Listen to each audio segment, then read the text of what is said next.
All right, so the VHS franchise is back just in time for Halloween. And yeah, we get a lot of Halloween stuff along the way in this one.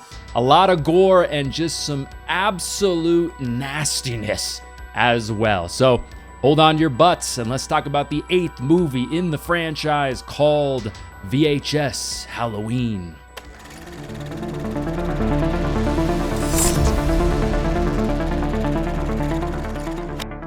What is up, everyone? Welcome to Mad Blood. Now, first of all, guys, let me know down in the comments down below if you've seen VHS Halloween. What did you think about it? Is this one of the better movies in this franchise? Are you a fan of this franchise? Are you not a fan? Let me know. So now, if you're not really familiar with the VHS franchise, I think summing this movie up will kind of do a good job of encapsulating most of what you need to know about the foundation of this franchise, just the vibe that you're gonna have from this franchise. So in this movie, in particular, you have 5 short films and they're presented as this anthology. So for some people, it's gonna, it's an anthology, obviously, so it's gonna seem a little bit random, but obviously some of them have similar themes and other things like that. And then you also have a 6th movie, which is basically like the framing for the entire movie and gets spliced throughout the entire thing. We just keep going back to it. But kind of the link between all of the short films is found footage, and all of them are sort of a variation of the found footage subgenre. Now, for me personally, when I think about it, I'm kind of the perfect age, I feel like, for the found footage subgenre, just because I'm an older millennial and, it was really when this subgenre just absolutely took off. I was kind of at the perfect age with movies like The Blair Witch Project, Paranormal Activity, stuff like that. And regardless, all these years later, of how many found footage horror movies that are low budget, especially, that just get pumped out all the time, there's just something about found footage. For me, it's a subgenre that I personally really do enjoy. I think to myself, like, man, this is probably getting overplayed, right? But not really. I mean, they can still be really, really effective for me, really scary, and honestly very immersive as well. Of course, as long as they're done right. Also, guys, just a heads up, there will be spoilers in this video, so you have been warned. So if you haven't seen VHS Halloween yet, or if you care about that kind of thing, then maybe go and watch it and come back. And then also join me in the comment section to talk about this movie and what you thought about it after you saw it. But first, let's start off by talking about the short film that's the framing for this anthology movie. And this one in particular is called Diet Phantasma, about this soda company. So this is kind of the synopsis of this framing story for this movie. It goes like this. So it's a series of video logs where a corrupt corporation is testing out this deadly soda that they call Diet Phantasma on these subjects who kind of look like they're maybe from jail, possibly. They're like, hey man, we'll knock off a couple years off your jail sentence. All you got to do is come here and test this soda. Don't worry about it. Everything is going to be fine. Just sign this waiver. Don't read it or anything like that. I don't know. I don't even know if these people are from jail, but maybe they are, maybe they aren't. But also in this, we start to see their violent deaths because of these experiments. But basically, they're trying to attempt to create this perfect drink. And so, yeah, I think with this one, it's got fun atmosphere, just a fun look to it. It's got kind of that 80s look going on, like this science experiment kind of a thing, very similar to some of the stuff you might see in Stranger Things, right? Where they're doing experiments along the way and things are a little janky and a little gritty and grainy with the film and all of that. But I will say, as soon as that guy who looks like he's in charge, I guess, he's talking to somebody who's clearly higher up than him, and he's kind of like, yes, sir, don't worry. I will have these on the shelves just in time for Halloween. Don't you worry. And then they're drinking the soda. I'm noticing a little bit of a Halloween 3 thing going on possibly here. Obviously, it hasn't been fully revealed yet, but that's kind of the feeling that I'm getting. And for me, Halloween 3 is an absolute all-time classic. So just getting that little hint that there's kind of some similarities possibly as this goes about, I'm not minding that at all. It definitely keeps me invested to see the rest of this. And we also do get some scenes along the way that are kind of similar to Halloween 3, kind of similar to that scene in Halloween 3 with the little boy and his family where they're in the room with the mask and everything coming out of the mask and all that. We get some stuff like that where they're testing out this soda. That's a little bit similar, but in this, it is, I will say, more over the top, more gory, just a little bit more crazy. I mean, there's another scene where this guy is testing out the soda because they're trying to work out the kinks to make this perfect soda. I'm assuming something that people are just going to love and like be absolutely addicted to. Probably like Coca-Cola, back in the day when they actually had cocaine in Coca-Cola. But there's this scene where this guy's drinking the soda and it's like assimilating with him. Kind of a little bit of that thing going on. And this lady's like, oh my God, what the fuck? What the hell is going on? And she tries to help this guy, goes over and reaches for his arms to like pull him and help him. And his arms just peel off, like the skin and everything, like a damn banana. There is blood all over the place. The bottle cap starts hitting the lady. She's shooting blood all over the place. But it's just like a holy shit scene. Pretty fun and all of that. And it just makes me think about Halloween 3. Like if they are able to put this stuff on the shelf, like that's going to be kind of crazy. Unfortunately, in this movie, we don't really get to see that fleshed out. But I can't lie. I would be down to see more of this in later movies in this franchise, like more of like what ends up happening, without a doubt. So yeah, like I just mentioned a second ago, that's kind of the framing story that we cut to throughout this entire movie, in between the anthology short films and stuff like that. It kind of summarizes Diet Phantasma and my thoughts on that a little bit. But this next one is pure nastiness and has a lot of moments that is pure nightmare fuel as well. A lot of boobies along the way also, but not probably the kind that you want to see. This one is called Coochie Coochie Coo. So it's these young kids, they're high schoolers, probably seniors, but they want to go out one last time to do some trick-or-treating. But obviously it goes wrong. All of a sudden while they're trick-or-treating, they're kind of being little shits. They're like stealing candy from kids and stuff like that. So you're like, okay, I wouldn't mind something horrific happening to these little shits. But still, then they notice this house and they're like, that's weird. We didn't see that house. If we saw that earlier, we definitely would have hit that up. But they go there anyways. And yeah, like typical high schoolers, I mean, I was a dumbass when I was in high school. There's no question about that. There's some definite red flags going on here that they should avoid this house. But they're like, no, this is going to be fun. Wow, we're going to get scared. It's going to be so great.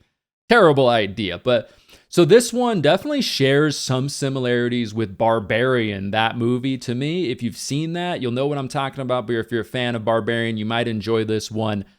And there's a lot of nastiness, like I said. And I do like actually with this short film, like you kind of don't know what the hell is going on. And I think that ambiguity with it and that angle that they take with it makes it a little bit more realistic and a little bit more effective for me, because if you were in this situation, I mean, you wouldn't have the answers probably if you were stuck in this absolute nightmare. It's just a cluster of craziness with some great haunted house vibes going on. I also think there's some fun questions along the way that kind of make you think. You're like, what is happening here? I want to find out, maybe to get some answers. We don't really get a lot, which is not too bad of a thing, but it's like, what is in this six-titted mama's milk? What is going on here? Why does she have 6 titties or 8 titties or whatever the hell it is? Why is there so many? Why are they so juicy? I don't know, but I kind of want to find out. Also, this house. Does anyone else see this house? Is this house in another dimension? I don't know what's going on with that. I'm interested in that here. I'm also interested in, like, what is the plan here? Does she just want to have as many little bloated little babies as she possibly can? I don't know, but I'm kind of interested.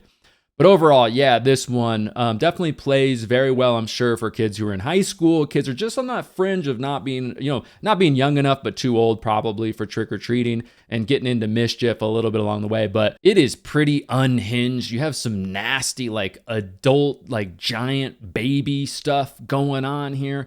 A lot of just, like, milk and nastiness and people along the way that are just, like, gross-looking people you do not want to touch. And like I said, this, like, 6-titted mama running around, which is kind of like pure nightmare fuel along the way. But really at the foundation of this one, it's just like a haunted house, kind of an atmosphere with it, with like a little sprinkling of like the Halloween type of a vibe going on, which I think is pretty effective. But it really very much feels like you're out with some friends, going to a haunted house, you pay your ticket, and you're just running through this house. And it's just nightmare fuel. Like I said, no better way to put it, but a pretty nasty one. And I think does some stuff well with some, pretty good ambiguity and all of that. Not mind-blowing, not characters you're really going to enjoy or root for, like I said, but still, I think a pretty effective one. All right, in the next story, I'm probably going to butcher the name. I'm sorry, but I'm going to do my best. The next one is called Ut Supra Sic Infra. So this one is following this massacre at a Halloween party. So these kids go to this party, they go through this creepy tunnel at this big ass mansion place, whatever. Got some great atmosphere with that, great set design and all of that. But only one person survived, Enric. And Enric, early on in this story, is getting, interviewed by the police. And they're like, what is going on, man? You got to tell us. Like, there's no evidence that you did this. He admits to doing it. And they're even like, we don't even really believe you. But he's the sole survivor. So the police take him back to the scene of the crime. They're like, all right, man, show us what happened. Tell us what happened. Which turns out to be a very, very bad idea. Now, maybe it's because I grew up in California around this culture and all of that, but there's just something to me that is really, really effective about like a ghost story that takes place in Mexico. Just that approach that culture takes on ghosts and demons and the supernatural, I think for me personally is really, really interesting. And I think it just works in a movie. It's kind of similar to that one movie in the Paranormal Activity franchise that kind of takes a similar approach in some ways. Also, I will say this is definitely a tangent. I don't think I've ever said this before in a video, probably because I don't watch a lot of horror movies that have subtitles. There's some great ones out there, especially Korean and some of the Spanish ones and things like that. They're amazing, but I don't watch a ton. But when I was watching this, I was like, you know what? Having subtitles is actually probably a good thing because it makes me like laser focus on what's happening and it makes things more immersive. I don't know if you guys feel the same way, but that's how I feel about subtitles. It's kind of a blessing in disguise. But like I said earlier, I think the setting for this one is very effective too. Like this weird, creepy, massive mansion with these tunnels. I want to find out the history behind this house, the history behind this room that they go in. It's like this wooded room that's like almost like a giant tower. Whatever this crazy backstory is with this phone as well and all of that, I want to find out. Now, as this story goes along, as Enrique is kind of like laying out, this is what happened, reluctantly, for obvious reasons, it goes south again. This haunted phone shows up again. The dumbass lady picks up the phone.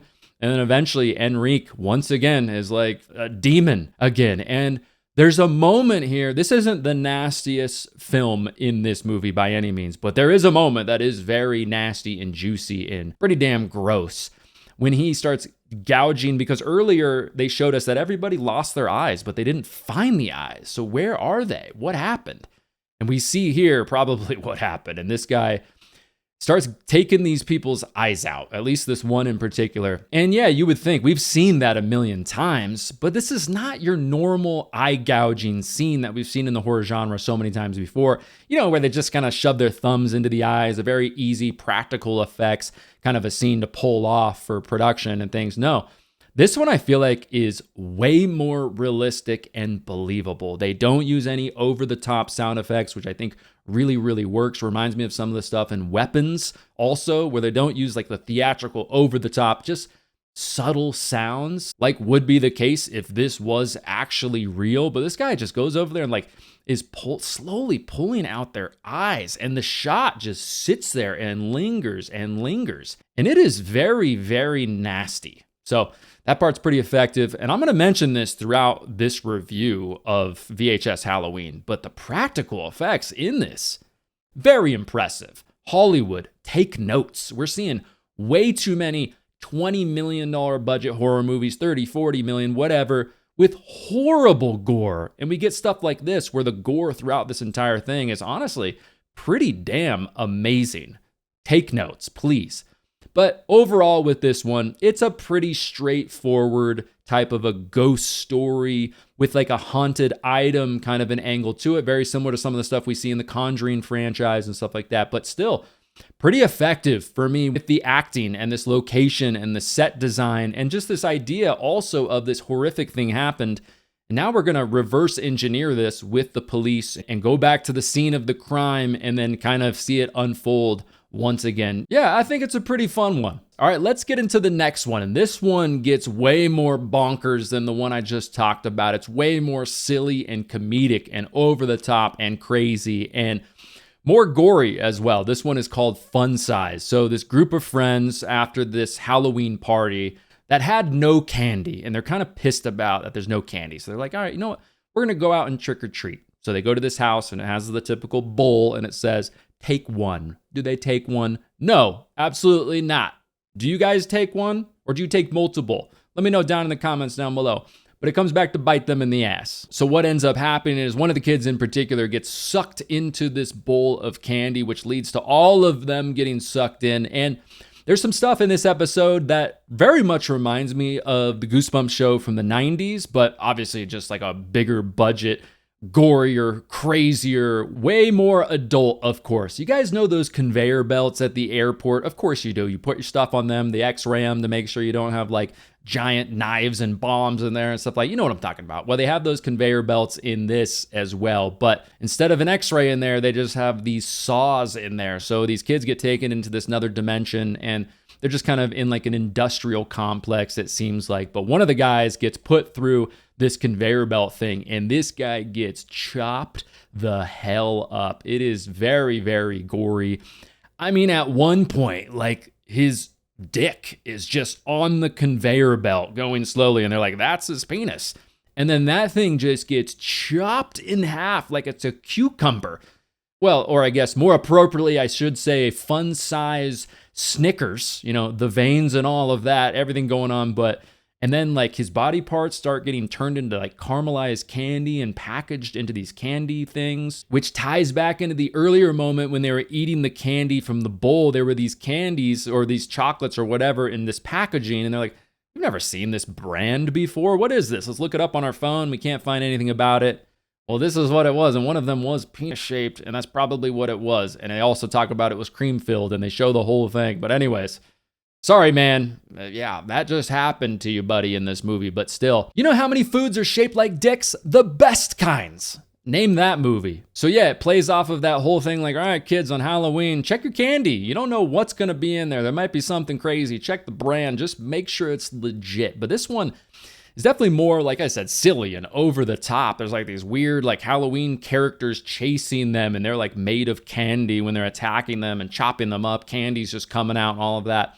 And at the very end of this one, it just plays right into the tone of this one in general. This one girl ends up getting out and she's outside in this industrial complex. And all of a sudden, this weird thing that we've seen chasing them or messing with them along the way is just yells out, fun size. And it's from her POV because that's the angle of this found footage subgenre they take. It's kind of the POV shot from these people. And this thing yells out, like I said, fun size, and then just crunches her. And then blood goes everywhere and this one ends. So kind of a crazy one.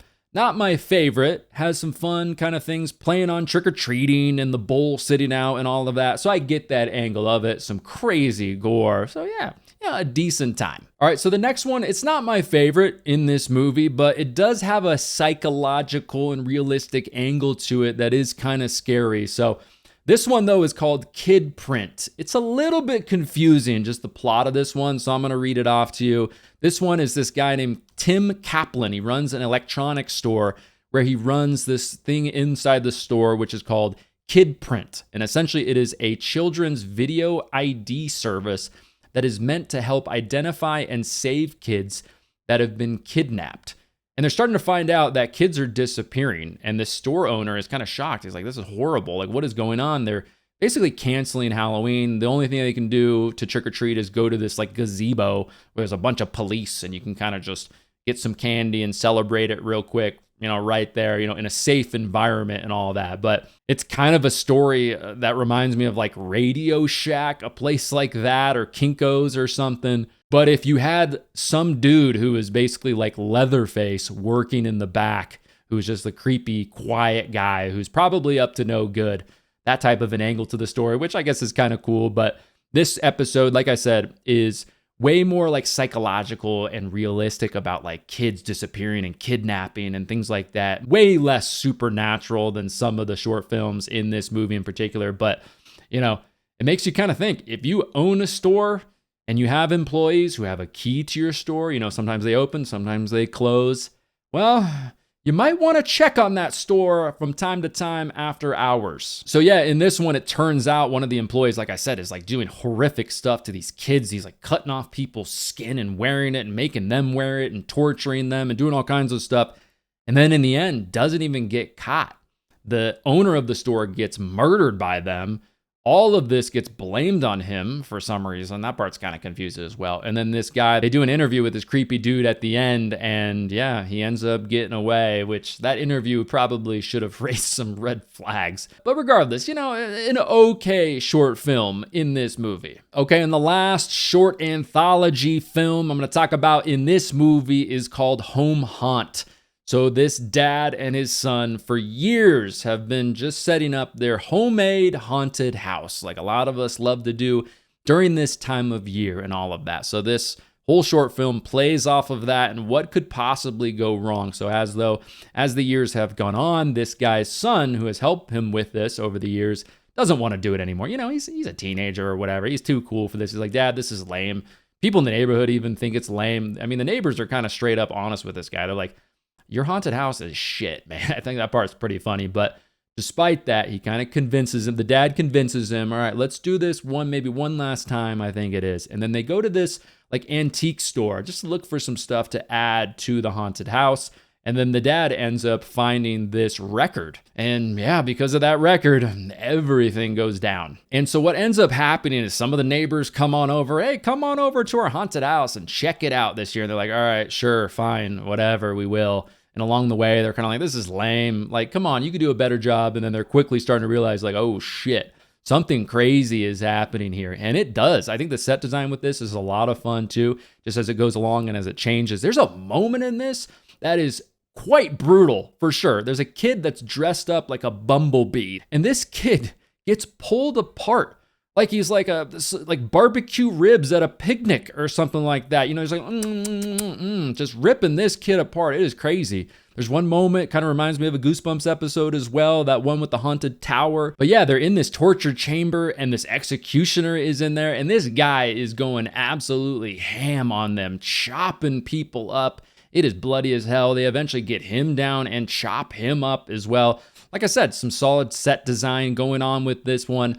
Also, my favorite part of this entire short film is I absolutely love the take on the traditional witch thing that we know. The green witch with the hooked nose, riding on a broom, that whole thing. Just the adult take that they have on that. Eventually, the witch ends up taking one of the cameras somehow, and we're following the POV of this witch on this broom, and she is yoinking kids. She's on the street. There's kids trick-or-treating. They're in this neighborhood, and she just snatches one of these trick-or-treaters and then just rips the kid's head off with her hands, and it's bloody as hell, and the gore looks really, really good. And another one, there's this kid walking, just minding his own business, you know, trying to get some candy. He's dressed up like a mummy, and she just snatches this kid, flies up into the air, pulls out like the insides of this poor bastard, and then just tosses him down and says, see ya.